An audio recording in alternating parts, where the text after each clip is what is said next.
ഒരു കുടുംബത്തിലെ 5 പേരടങ്ങുന്ന ആളുകൾ ഒരു യാത്ര പോയി.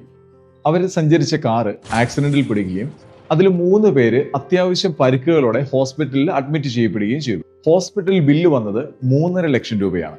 അതായത് hospital bill session health insurance ഉണ്ടോ എന്നുള്ള ഒരു ചോദ്യം ചോദിച്ചപ്പോഴാണ് അതിന്റെ ആവശ്യം എന്താണെന്ന് അവർക്ക് ബോധ്യമായത്. ഇതേ കുടുംബം ഏകദേശം 2 മാസങ്ങൾക്ക് മുമ്പ് ഒരു ആരോഗ്യ ഇൻഷുറൻസിനായി നമ്മളെ വിളിച്ചിട്ടുണ്ടായിരുന്നു.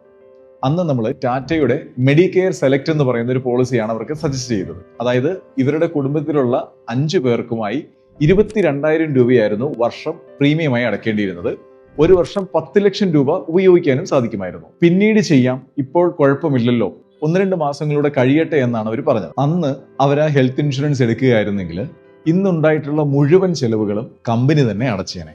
അതായത് ഇതുവരെ സേവ് ചെയ്ത് വെച്ചിട്ടുള്ള പണത്തിൽ നിന്നുമാണ് അവർ ആ ബില്ല് തീർത്തത്.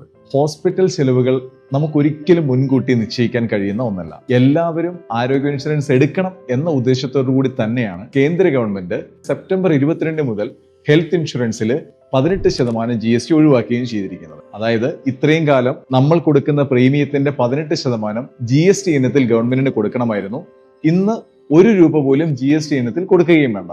പിന്നെ എന്തിനാണ് നമ്മൾ ഹെൽത്ത് ഇൻഷുറൻസ് എടുക്കാൻ വൈകിക്കുന്നത്? നിങ്ങൾക്ക് ഏറ്റവും അനുയോജ്യമായ നിങ്ങളുടെ ഫാമിലി മെമ്പേഴ്സിന്റെ എണ്ണത്തിനനുസരിച്ച്, നിങ്ങളുടെ വാർഷിക വരുമാനത്തിനനുസരിച്ച് ഏറ്റവും നല്ലൊരു ഹെൽത്ത് ഇൻഷുറൻസ് ഞങ്ങൾ പറഞ്ഞുതരാം.